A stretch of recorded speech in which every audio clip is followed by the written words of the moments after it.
during the concert, I went into the restroom. So, you've been in a men's. Have you ever been in a men's room? I've been there before. I've seen you attending in a men's restroom before. And you're standing over the urinal. I know. I know. I hope this is not too risque for your audience. No, it's fine. Oh yeah. And all of a sudden, about 6 urinals down, some guy looked over to me. I'm like, oh my goodness! And he yelled to his buddy, like 4 urinals. He said, "Hey, Paul Finebaum's taking a piss in here." And like everybody turned around, and I thought, this is scary. Well, I guess that's a perfect place to start. Were we on? Yes, sir. So we're good to go. Back somehow, some way.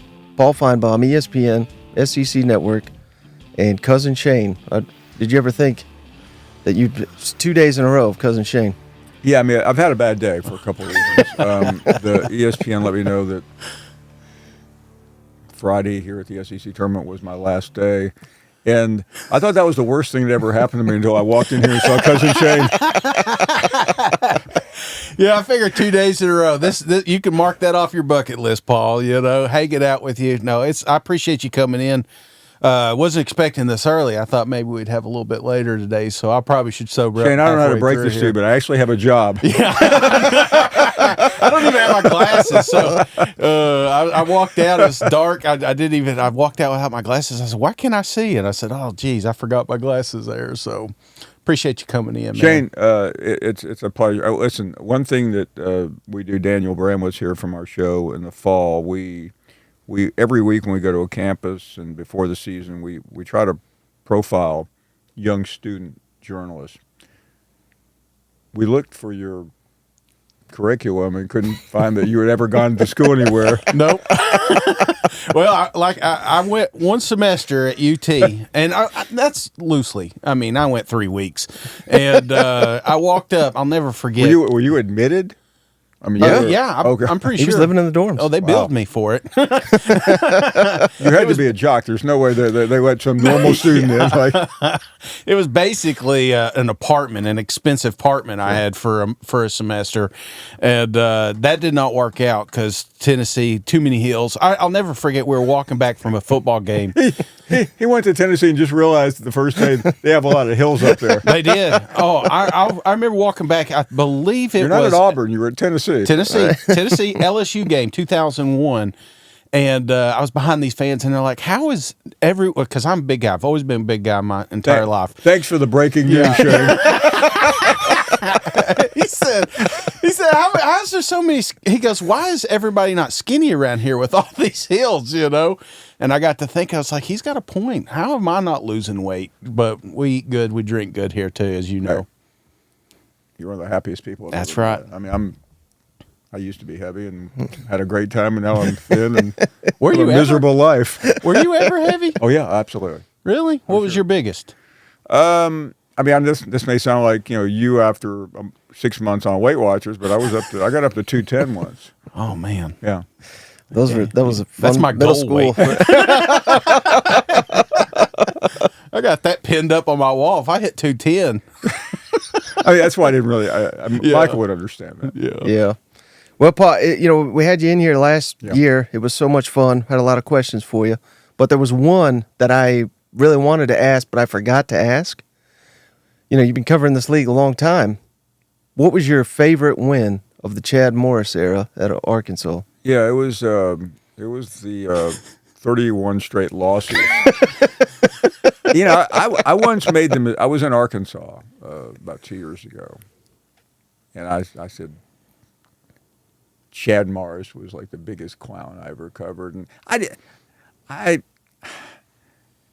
got some blowback, and I didn't mean that. I think Ed Ogeron was actually the biggest clown.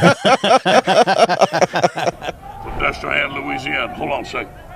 Hey, guys! Hey! I'm having a press conference, okay? Thank you.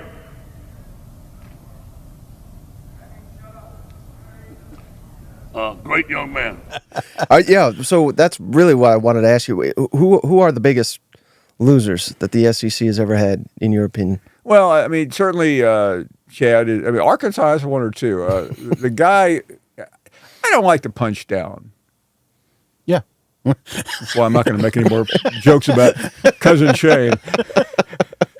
But John L. Smith was, in some ways, a bigger clown. He Right. took over for Bobby Petrino. Pick it up a little bit. Okay? Get your chin up. Smile. Smile. Who I think is now the head coach at Arkansas, isn't he? Based on what, but I mean, there have been a lot of fools. I mean, Alabama had 3 straight coaches named Mike. So, Yeah. I mean, I think if you had to really chisel it down, Mike Price never coached a game. Yeah. Went down in flames. Were you part of that? Breaking that story? Yeah. It's really too long of a story, but I actually did have, because I don't want to be that guy. Well, I had that. I had the Watergate break-in story, but I gave it to Woodward and Bernstein. Yeah. I did know about it. Hey, you can move your chair. It looks like that may be hitting you. If you want. Yeah. I don't want that to whack you or anything. Elvis. I want to get away from that. I'm all shook up. Well, on that note, because you had Sam on the other day, and Sam Pittman, yeah. yeah, and we had Sam on our show, and on the opposite end of that spectrum, I'm sure there's some guys that come through. You're just like, man, I hope this works out for it. Is there? He's one of those. Is he? Is there? And is there any other coaches that come to mind? Like, man, you maybe they had a raw deal coming in, or the cards were kind of stacked. I remember a guy against them. came in after really 2 mediocre seasons in the NFL, and I said to some friends, I hope this guy Nick Saban works out.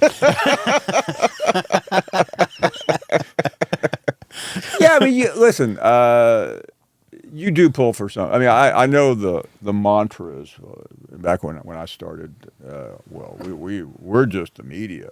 I mean, now that's kind of gone. Nobody talks like that anymore. Right. So you do pull for people, yeah. I mean, there's no question that you do, and it's. I'm not trying to get a laugh line here on a joke, but I like Brian Harsin.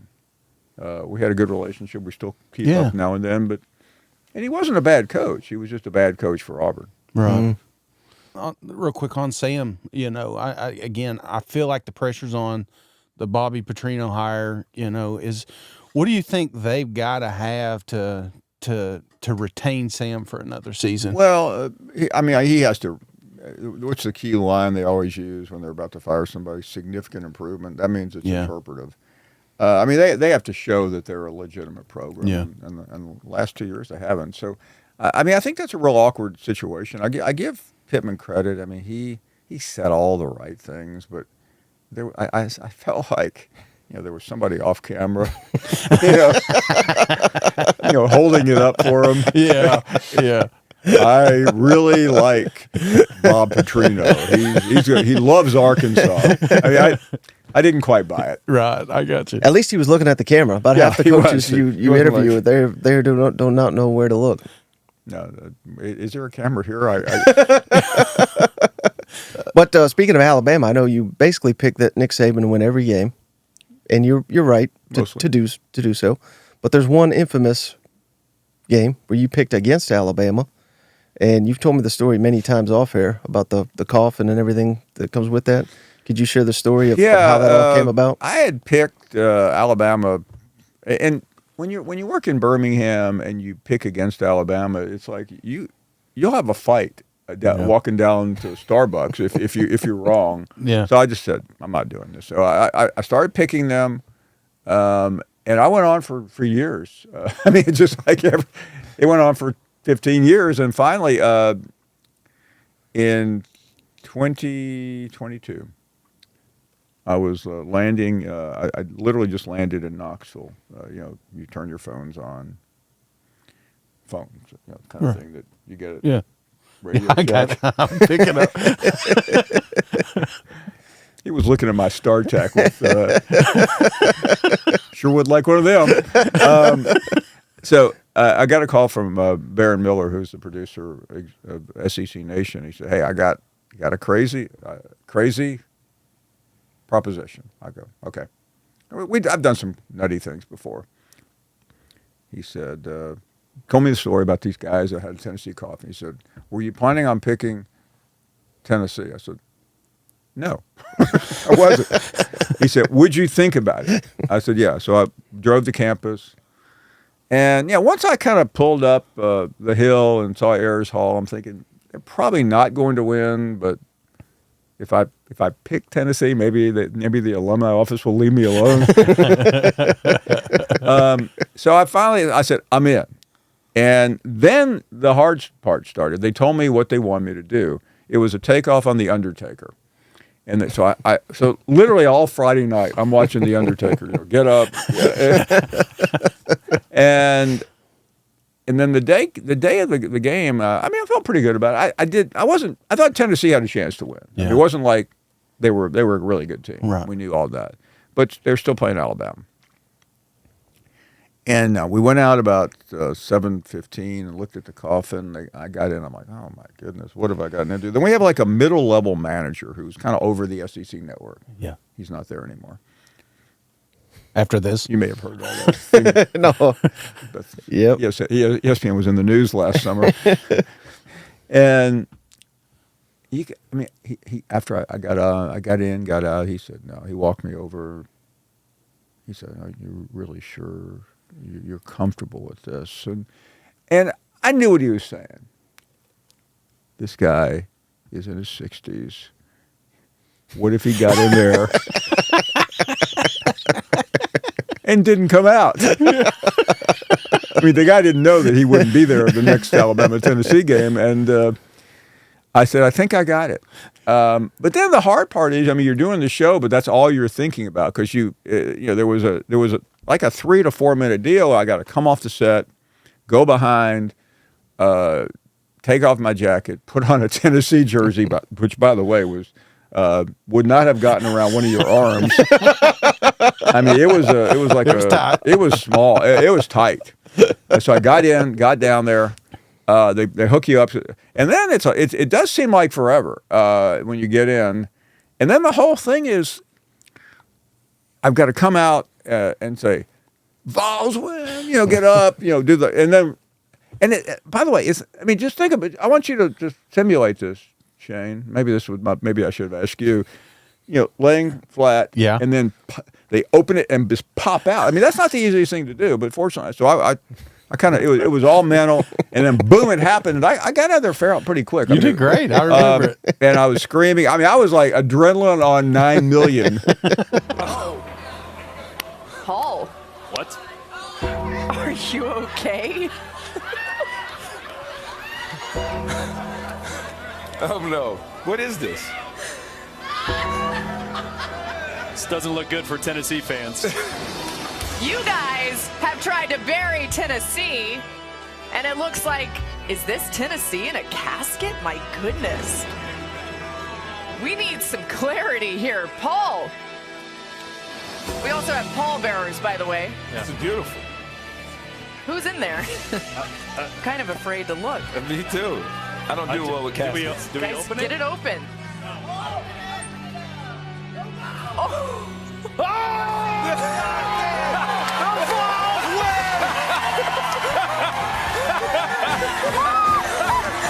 6 Red Bulls right before I did it. And it was great. It was fun, and everybody loved it. And then you start thinking, like, what if they actually won the game? Yeah. And when they did, it was. I have to admit, it was pretty cool. That's cool. I have lived on that for a long time. And my new book will be out next week. They thought I was dead. Rising from the coffin on Rocky Top. Well, bad bets. That's one of the things I always think about with you, Paul. You've made some bad bets. We do bets like today. This may be a bad bet. I don't know. Last year I had a bet Tennessee would beat Florida, and for every point that if Florida somehow miraculously wins, for every point I'd walk a mile. Well, I did 13 miles, Paul. I haven't walked 13 miles since that game. He did it consecutively. Consecutively. You might give it a Absolutely. shot again. Yeah, no, I'm telling you, it was probably as bad as that game was. Walking 13 miles was the worst thing I've ever done in my entire life. And this was for the Florida loss. This was for the Florida loss. So let me ask you, Paul. Josh Heupel should have walked 28 miles. I just wanted. I remember watching that game, and they were down there in red zone. I was like, just kick a field goal, because I didn't care. Yeah. I was like, that's 3 more miles I won't have to walk. So they didn't do that, and obviously they went for it. But what is one of the worst bets because you've done them all? What is one of the worst bets that resonates with you, like that sticks in your mind? Like, I kind of had a series of them for a while. A long time ago, I would just. I once said if Auburn beat Alabama in the Iron Bowl, I'd drive a tractor to Auburn. And guess what? So I mean, we actually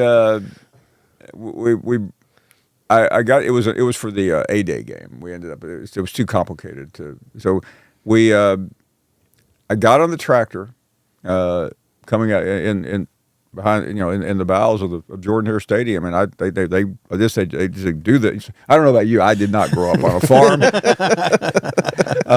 And drove the tractor out to midfield, and Pat Dye greeted me. It was a big deal. I mean, it was. I mean, that's kind of crazy. Yeah. I mean, I'm not one like, hey, if Alabama loses this game, I'm going to get on a billboard for 6 weeks. Remember the guy at Tennessee many years ago? No. Oh, that's right. Yeah. But I don't. One thing I don't mind giving I mean, you have to give the public predictions, but what I hate is when you get to campus on Friday and all the frat boys walk. Hey, what do you think about it? You think Ole Miss minus 3.5? And I mean, I thought about maybe I should just cost every one of them everything they. I mean, that's the greatest bet I've ever seen. But what bugs me is when you're walking down the street and you're walking in an airport and some guy who works there comes over. I will not give betting information out. Yeah. I know that's probably contrary to where ESPN is right now with Stephen A. Smith and Greeny, but I just don't like to do it because I don't bet, and I don't. If you want to bet, that's fine. Yeah. But I try to stay away from that if I can. Yeah. That's probably best. I mean, there was a time when should there was a time we really couldn't discuss the betting line. Now we're selling the betting line. Right. Well, I was just rereading. I told you this the other day. I just reread your book. My conference can beat your conference, and there was a section you mentioned. I think it's the best book I've ever read. You had a beer poured on you. I think it was a Georgia fan. You said, what's the worst experience you've had dealing with a fan? Was that near the top? Yeah, it was. I think it was Aaron Murray's uncle or somebody related to him through the. No, that was another time he accosted me. Right. But yeah, the beer was thrown on me. We were on live local. It wasn't. It was a different game. That was when I was there for game day one year, and his uncle came up to me and started harassing me. I looked at the security guard, removed him. But 2008, Alabama was still somewhat of an underdog, and Georgia was number 2 in the country. And that's the game they jumped out to a 31-0 lead. Alabama did, and that was the blackout, I think, yeah, right? it was blackout. And I was doing local TV afterwards on the bridge, and we were on live, and some Georgia fan literally walked over and just poured a beer on my head. Oh, and there wasn't much you could do because you're not really sure where it's coming from. And I mean, I still have that sport coat if you'd like it. I'm not sure it'll fit. But yeah, I mean, those things happen. You get when you're as close to the fans as we are sometimes. I mean, you really. I had a Florida State fan, at the 2013 national championship game, Auburn FSU. That's the one that Auburn choked at the end with Gus Malzahn and allowed Jimbo Fisher to actually win something. And there was an FSU fan, the day before the game, we were doing a hit from the parking lot or something, and he was harassing me. And one of our security guys, who was a former New York police detective, and I looked at him, and he walked over, and he said, here's how we're going to do this. He said, you're either going to leave right here without incident, or you're going to refuse to leave. What's it going to be? He said, I'm not going anywhere. He said, okay. He said, well, you have 2 choices. I can break both of your arms, I can break your nose. And the guy just started, right? Those are incidents. But a lot of times you don't have anybody around. Yeah. Yeah. Is it tough, like back home, to go to a grocery store? Or I mean, I go with my dad sometimes. My dad knows a lot of people in the town, and they run to him. Is that Uncle Shane? Yeah. Well, he's law enforcement, and so a lot of people know him. Yeah. But I would imagine when you go out, it seems like droves that would come. The worst incident that ever happened when I lived in Birmingham, it was worse because I was better known. But I can't remember about.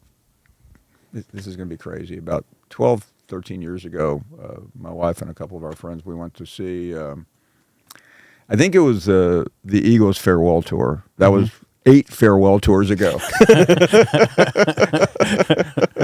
And during the concert, I went into the restroom. So, you've been in a men's. Have you ever been in a men's room? I've been there before. I've seen you attending in a men's restroom before. And you're standing over the urinal. I know. I know. I hope this is not too risque for your audience. No, it's fine. Oh yeah. And all of a sudden, about 6 urinals down, some guy looked over to me. I'm like, oh my goodness. And he yelled to his buddy, like, 4 urinals. He said, hey, Paul Finebaum's taking a piss in here. And like everybody turned around. And I thought, this is scary.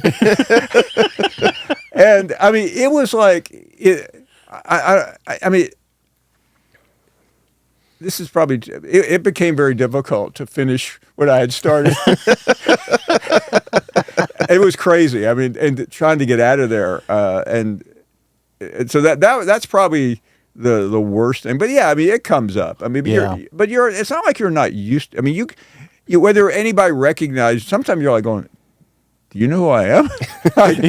I mean, but you're always alert. I mean, you're kind of like, okay, as you walk in, your eyes, you're a little bit Secret Service-esque. I mean, just right. you're not looking for friendly, but you're looking for trouble because there's always that guy. Right. Yeah. And I thought you were going to say that's when you ran into Bill Clinton, because you've told me that before. Oh, yeah. Could you share that story? Do you want to hear that story? I think it's pretty Well, now I'm interested. Yeah. You weren't on an island, were you, Paul? It's exactly what I would think. You know, it's funny. I was at the time I was dating Monica Lewinsky, and there was a knock on the door. My wife, for her birthday, I said, stupid question like, is there anything you'd like for your birthday? Hoping maybe you should say chocolate. She said she wanted to see Barbra Streisand. I'm like, oh man, number 1 on my hit list. The Way We Were from 1974. So I looked around and I found out that Barbara doesn't tour much anymore because she's 83 years old. Limited shows, I get it. Limited appearances at assisted living centers. So I found that she was going to be at Barclays in Brooklyn. Mm-hmm. Brooklyn, that's across the Brooklyn Bridge from Manhattan. Shane, don't know how well versed you are in New York City. And I was talking to a friend of mine. I said, do you know any? I didn't know. I mean, it's not like I know Barbra Streisand. I said, by any chance? He said, he actually said to me, he said, my wife and I are going to New York where they go a lot. I said, that's funny because I noticed that there's a bar. He said, why would you want to go to a Barbra Streisand? I told him. He said, by the way, he said, I know Barbara's manager. The guy, this was Danny Sheridan. Yeah. He said he subscribed to my betting service. Yeah. He said, I'll call him. So this guy's like 90 years old. Been with Barbara since she was in Funny Girl on Broadway in the 60s. You can tell I Googled Barbra Streisand before I came in here. And so he sets it up. So, okay, I'm going to speed to the story. We're at Barclays, my wife, Danny, his wife, and we get in there, and and we're on like the 6th row or something. About 10 minutes into the concert, there was a commotion about 8 seats away. I look down there. It's Bill and Hillary Clinton. This is in like 2017, or this is after she lost to President Trump. Yeah. I don't know if you've heard of him. It's another friend of mine. I'll tell you that story in a minute. Just kidding. So anyway, I said to Danny at intermission, the manager comes by to see us. He said, afterwards, I want you guys to come meet Barbara. I said, oh, great. So Danny said, I wonder if we could find Clinton. I said, I'll tell you what, let's go. So we're walking past, and all of a sudden these Secret Service guys come out because he's about to walk back to his seat. And I said, I don't know him, but maybe he knows me. I don't know. Maybe he's seen me. He's in Arkansas. So the Secret Service guys, everybody needs, the guys, Paul, what's going on? No, he's an LSU fan. Another guy walk by, Arkansas, right, whatever. So he actually brought Clinton by. We said hello to him. It was quick. Yeah. I go, okay. I met Bill Clinton. After the concert, we go to this. We're standing to this party to go say hello to Barbara Streisand. I can't tell you how excited I was. Barbara, what was Robert De Niro and Dustin Hoffenleiten? Meet the Fockers. And there's John McEnroe. We go in the party, and it's about 50 people. There's John McEnroe, and there's Dr. Oz. Oh, really? Dr. Oz. Dr. Oz, I got a headache. And who's the guy who was in Meet the Fockers? Who was the Stiller? Ben Stiller? Ben Stiller was there. Bunch of people. We're in there. All of a sudden, I look over, and there's Clinton. Excuse me, there's President Clinton. And my wife goes, you think we'll get a picture? I go, huh?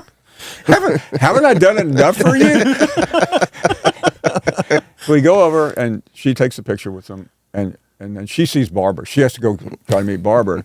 And Clinton's, somebody's talking to Clinton, and somebody walks away. I walk up to him. I said,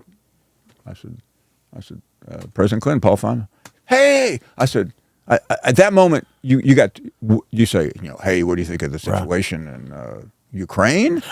What do you think of Trump? I said, President Clinton, I said, how do you think the Razorbacks are going to do this year? Number 42, because as many of you know, Clinton was the 42nd governor of Arkansas and the 42nd president of the United States. This ceremony is in honor of the 20-year anniversary of the 1994 national championship. Clinton was the first and only acting president to ever attend the national title game. 30 minutes later, we are still talking, and people are gathered around, and Hillary Clinton is like 2 feet away. I'm like, get away from me. And it was really an amazing night. That's cool. And I sent him that book you mentioned a minute ago, which is available right now on Amazon for 37 cents. Slightly used. And I'll bring it to your house for an extra 50 cents. And it was really fun. That's cool. And I had met. I've been to the White House once or twice, but I had not actually been there. We've been there because you're on tour. But I think I told you that story once about being at the White House in 2012. My wife and I had a West Wing tour, and we're walking by, and there's a picture of Barack Obama and Nick Saban. Oh, wow. And a couple months later, I saw Saban, and I said, you'll never guess where I saw your picture. I said, I was at the White House. He was like, he really, I got a smile out of Nick Saban. It was like one time in 17 years I was able to. I don't know the current president. Have you ever been starstruck? Like, because you've met a lot of people. Has there been one that you're just like, I can't believe? I actually had dinner with Donald Trump about when he owned the USFL team. I had been invited to a private dinner. He was fascinating. Yeah. He remembered me the next day he was at the game. He walks over. He said, you need a quote? I go, yeah, sure. This was when he had Herschel Walker. Some people I mean, probably more older player. Yeah, people. I mean, I covered Bear Bryant. Right. That was always like pretty intimidating. I've met probably the first time I met Joe Namath. I mean, I was a kid, and he was like the biggest guy in the world, and I walked up to him. I mean, now I can't. I've finally blocked him on my phone. I mean, he bugs me so much. But yeah, I mean, there's still people that really get to you though. Sometimes not people that you would expect, right? But because I'm kind of a geek when it comes to, from my background, right? Yeah, it's because you've seen so many people. I would think like a Dolly Parton or something like that. That would be more for me. It was like just somebody you idolized growing up. I would think for you it might be the guy who operates the food truck, the Swans man.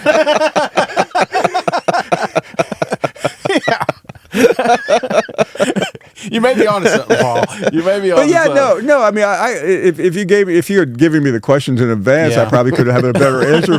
No, I love it. But no, I mean, President Clinton was somebody that. I mean, that was really because you're thinking, you're sitting there going. I mean, you're sitting here talking. Right. But yeah, I mean, it happens. I mean, I've met entertainers and like I'm somewhat speechless. Yeah. But. Oh, that's good. But actually, I think I think I'd probably stick with Chad Morris as the guy that I was most awestruck by. Now, where would I be on that list? Like between Trump and who? Right now, you would be between. You would be between Billy Lucci, which is on at 1, and probably Ryan McGee. Right. How about the time you got invited to Tebow's wedding? Could you share that story?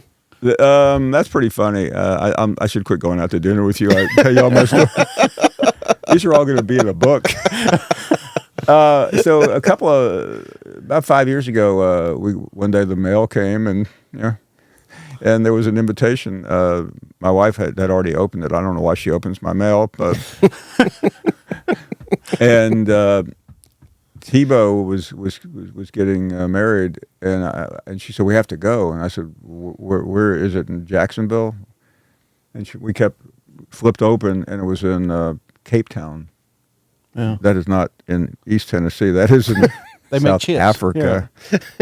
Yeah. And we thought about it, and then I went to Priceline.com, and it was like $10,000 a ticket.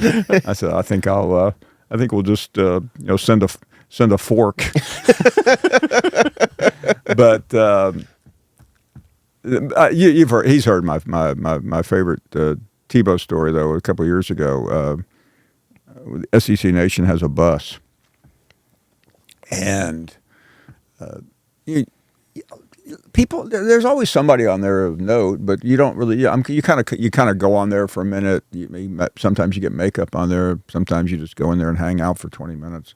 So I went on the bus, and I was just sitting there, checking my phone about 30, 40 minutes before the show, and a young lady walked in with a baseball cap, and I said, hello.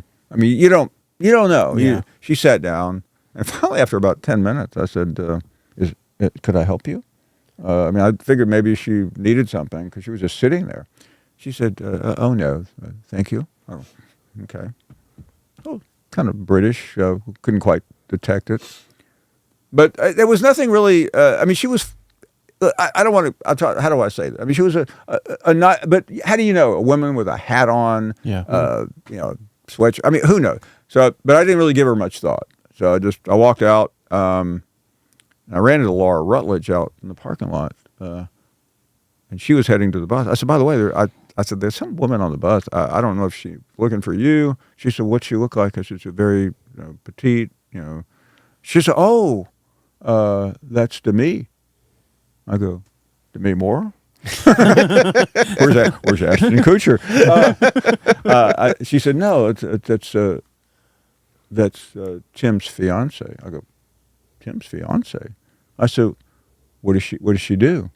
She said, she's the recent past Miss Universe. I'm like going, I just left Miss Universe on the bus? I mean, that's how stupid I am. I mean, you would have thought. I thought maybe she, maybe she worked at Smoothie King or something. Well, speaking of Florida, what did you think? Because I've not heard you really talk about it, and I don't know what you can and can't say all, but I would imagine you could. There's nothing holding you against, but you can stop me if there is. But because you were featured prominently in the Swamp Kings I was. documentary. Thanks for mentioning it. It's available. It's still streaming. Not very well. But No, not to kiss your ass, but I thought your part was the best because it was not. It didn't seem like you were trying to hide anything, while the rest of it was kind of hidden. What did you make of that? And did they cut out any other parts that you wish they would have? Specifically to you? They cut everything out. Right. I said. That was the PG version.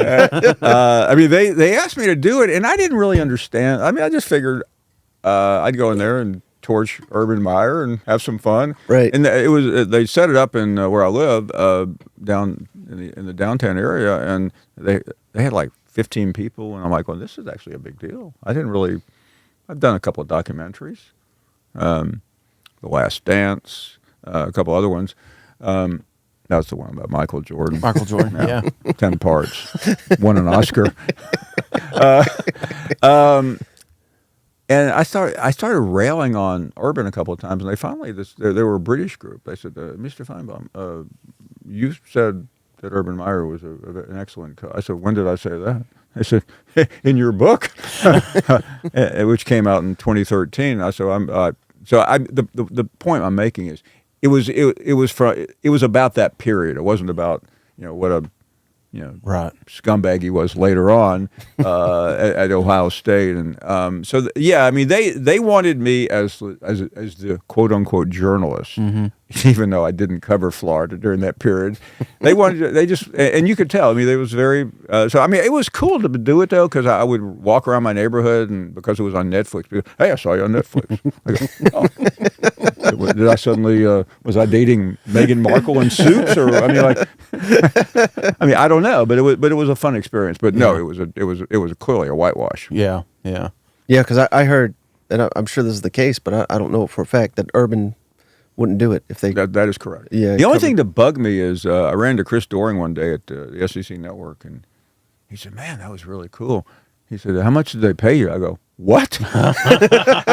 I didn't realize that they were paying people to do it. I didn't even get a free lunch. Jeez. I know that would have been a big deal to you, Shane. Absolutely. That would have sealed the deal. Oh, Urban. He wouldn't have left Miss Universe on the bus. No. He would have wanted to line dance with her. Yeah. Let me ask you, Saban. Is this thing on? Saban, obviously, on Capitol Hill, making some noise. Have you talked to him? I mean, just you and him talk after the retirement? First of all, do you have classified document clearance for me to answer this question? I know he's working with you guys, and you may be. I hear that a lot. Yeah. Shane, do you have any idea how big ESPN is? I mean, it's huge, like 9,000 employees. Right. He's one of them. Yeah. I have not spoken to him about that. No, I haven't talked to him at all. Not about that. Okay, I got you. I mean, we text all the time about golf courses in Florida. Hey, does Saban look like the kind of guy that's going to confide in me or you or anybody about? I mean, he has a specific view, and he always has. And we had a conversation about a year and a half ago about NIL. It was 2 weeks before the epic Jimbo deal. He called me one day at home. This was funny. He called me and it said like no caller ID or something. And do you answer no caller? I mean, you probably answer any call. I mean, if it says, you get a call from California, it says spam. It may be Shane's Uber Eats trying to find my I'm house. available tonight.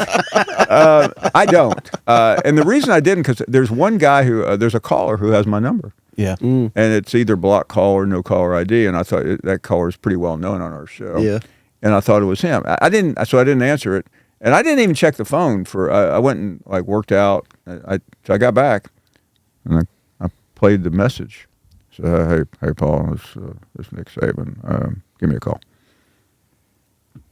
Now, this was 3 months after the Georgia-Alabama game in Indianapolis, where they collapsed in the second half. Yeah, it was funny. I started to call him back, and I realized I don't have his cell number because you don't call Saban, he calls you. Right. So I had to look up the Alabama football office. I called. I said, hello. This is Paul Finebaum. I'd like to speak to Coach Saban.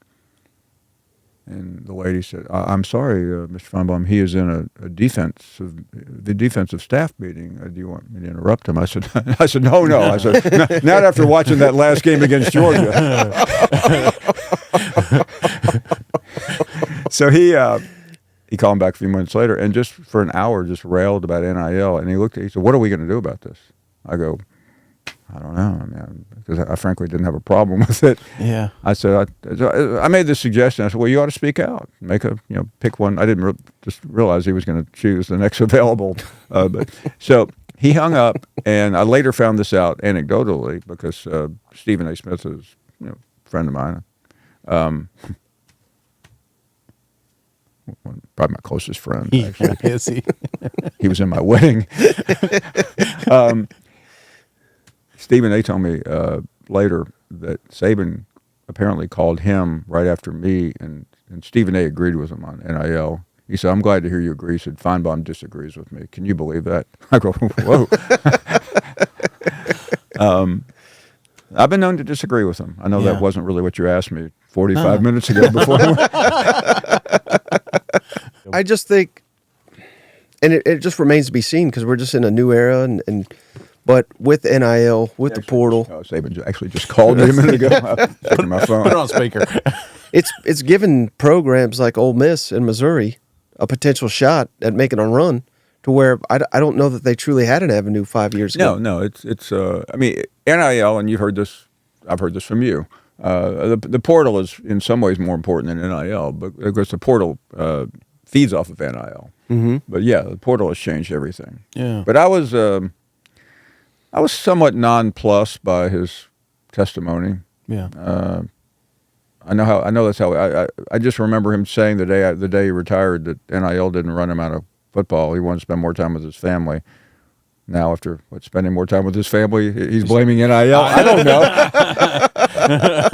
if I ever get fired, my statement is going to be, I said I've decided to spend more time with my family. We did this show one too many times. Maybe that could be part of it too. Yeah, no, but hey, I'll sound like an Alabama fan. I mean, he's earned the right to say whatever he wants. Right. That doesn't mean I have to agree with him. Mm-hmm. Yeah. Although most people do. We're Shane, are we keeping you awake here? No. I just it's, sometimes I mean, every once in a while I look over and you go, it was a rough night. You look like you. It was a rough night. I caught you daydreaming like for a chicken fried steak a minute ago. No. I was just thinking because Nashville's such a crazy place. Yeah. We went out last night, and I mean, it still blows my mind just how wild this city is and why Vanderbilt sucks at college football. Having this in your backyard, having this new NIL, because it used to be a facility race. It used to be like who's got the biggest, baddest facility. Now it's these kids, and you have the opportunities. I mean, there's been billionaires come through the University of Vanderbilt. Is Vanderbilt ever going to be good at football? Are they ever going to realize like, hey, let's instead of having the biggest, baddest stadium, let's pay these kids and let's have a ball club. I don't think so. I mean, they could be better, but I don't think they'll ever be elite because I mean, I've interviewed the chancellor at Vanderbilt, and he's a brilliant economist and comes from Germany. He's I mean, just one of the smartest guys I've ever met. But I don't think they look at it. They still look at it almost like the Ivy League. So they don't look at it like Tennessee and Alabama and Ole Miss. I mean, they should be better though. I'll be charitable here, being in Nashville. What do you think Texas and Oklahoma will do to the league with now that that's finally upon us? Do you think there'll be disruptors, particularly? I guess everybody looks at Texas. Texas will be. I think Oklahoma maybe has a half a step behind Texas, but I think the biggest culture shock for them is not going to be athletically; it's going to be culturally, dealing with Alabama, Auburn, LSU, Ole Miss, and Tennessee fans. Being in the Big 12, being in the Southwest. I mean, they think they know it, but I think this league it's a lot about the fans. It's a lot about the culture. It's a lot about the mindset. I think it helps though if you're really good, and Texas is extremely good. Yeah. Well, what about Oklahoma?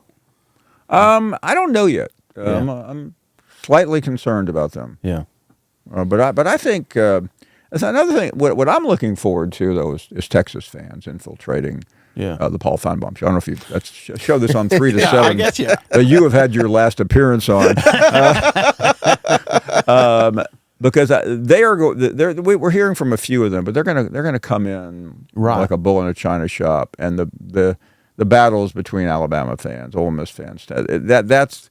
I mean, they're just not barging into the neighborhood without a few scrapes. We're starting to see it on ours, on our I would YouTube. say 25% of our audience is Texas right now on YouTube. 75% of them are fighting them as they're coming in. That's amazing. Yeah. They're a hungry fan base, passionate fan base, and SEC is ready to go toe to toe. I mean, I am. I mean, we here in the SEC. Haven't made the kind of moves other leagues have made. We didn't invite Cal and Stanford. Yeah, we do not have the largest number of Nobel laureates for nuclear science in the SEC, but we do have the best fans. Yes. Do you think something is lost though? I mean, ESPN reported yesterday, playoffs going to 14. Looks like that because you're someone I think it's safe to say your career largely built by the Iron Bowl. Yeah, but the importance of games like that goes away, in my opinion, to an extent, in a larger playoff. Yeah, no, I mean, I think format. it would be tougher to do what I did in the '80s and '90s, and 2000s today. Yeah, The good news is I don't have to do it. You made it, Paul. But I mean, I mean, there was a time when. The Iron Bowl. I mean, the losing coach Ray Perkins once said in like 1980 something. He said we have to live with this for 365 days. I mean, that's how it was. I mean, Alabama Tennessee game that game probably earlier than that. It lived with you. I don't know if I mean the only game that I can think of from last season that continues to live with someone is the Tennessee-Florida game because Shane is still out of breath from those 13 miles. But I mean, we could be getting to a place, Paul, where if Auburn would raise its level of competition, I mean, we could get like 3 Iron Bowls in a year. Yeah, I mean, I don't think we know any of the questions that you're asking me. So stop asking. But I still think games will matter because it's college football, and it's somebody. I heard somebody talking about the NFL. Why is the NFL so great? Because there's 18 games. Every game is an event in Cleveland or Buffalo or Dallas. You only have 8 or 9 home games. Same way in college football. You still only have 7 to 8 home games. Those are precious. Yeah. I guarantee if you called a hotel in Knoxville right now, you couldn't get a room for the Alabama game weekend. Right. So it's not. This isn't the NBA where where are we going tonight? I mean, we do know we care about this. I mean, we had a schedule reveal show 3 months ago on ESPN. Right. I thought that was smart. It was very smart. It was great, really good show, especially since I was on it. But I think that's why college football is an experience. I think whether the games are as important, we're still going to live for those however many Saturdays we get. Yeah. And I don't know how many you have left right now.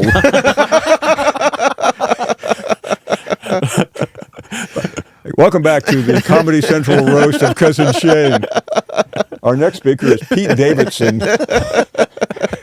So I know you said the culture will be big for Texas and Oklahoma, but is there anything that you are eager to learn about those institutions? And I'm currently we do a series on the SEC network, which we haven't done in a couple of years, but it's called a Homecoming series, where I go and interview non-sports people, and I'm going out to Austin in about a week and a half to interview one of the most prominent people from Texas. I'll be going to Oklahoma as well. So I'm having fun with that side of it. Who are these people? Yeah. I mean, we know the fans.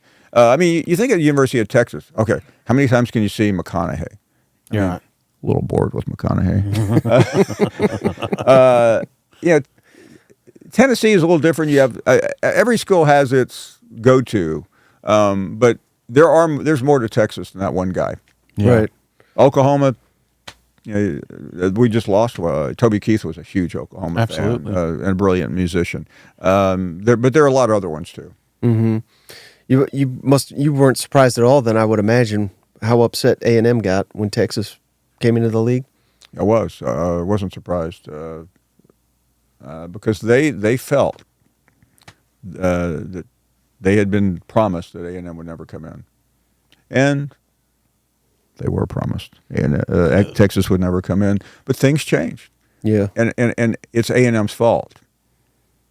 You're supposed to ask why. Oh, yeah, why? Yeah, I was thinking that. 1, 2, 3. Go on, A&M was so successful in the SEC, Cousin Shane, that Texas said, we want some of that. I mean, really, Texas in 2010 was heading to the Pac-12. I mean, they had already commandeered a bunch of schools because they wanted to be more aligned with the Pac-12 academics, the Stanfords, the Cals, right. what's now in the ACC. And they finally realized we need to do something. And Texas could have gone to the Big Ten, ACC. I mean, all this nonsense that we heard from, the SEC. The SEC didn't do anything but answer a phone call from their attorneys answered a phone call, the same phone call that everybody else got. They were on the prowl. They were leaving him, and they were going to go somewhere. Well, I asked you about bad coaches. Is there any that you really enjoyed more than any covering or having a relationship with, or anything like that? Yeah, I mean, over the years, if you go back to the beginning of my career, which was in 1893, you had relationships with coaches. I mean, even Bryant, and I covered his last 3 years. I would call him every week. We had a set time. I called. I mean, has Nick Saban ever taken a regular phone call from anybody other than Chris Lowe? And you got to know them. So, I mean, the relationships were richer in the past. I know every sports writer, back then. I don't want to go back then. Right. Because I was the young guy back then. And I thought all the older guys were clowns. And now the younger guys think I'm a clown. They wonder if he is, and they know you are. But I've got the makeup still. by the way, Paul. if I watch this thing sometime on YouTube or wherever this thing airs, and I see all these shots of you taken out, I'm going to know that the Netflix producer of Swamp Kings is producing this. I'm taping it. It will be on my own YouTube channel if I don't see. But so now, I mean, most of the relationships, Michael, are superficial. Yeah. But that's just the way it is. The media. I'm not saying the media is bigger because the media really has shrunk. I mean, you go to a press box now, and there's not many people in there because there aren't many outlets that really. I mean, you have 1,000 websites that cover it however they cover it. Including that SEC podcast. Yeah.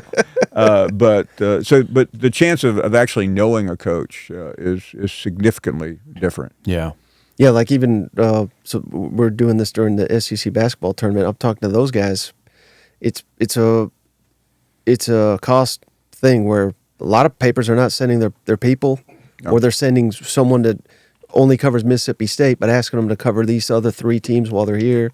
So Well, I mean, that and goes I to what you're saying. wonder. I mean, the SEC Media Days this year is going to be in Dallas. I mean, I think that will be an interesting test of.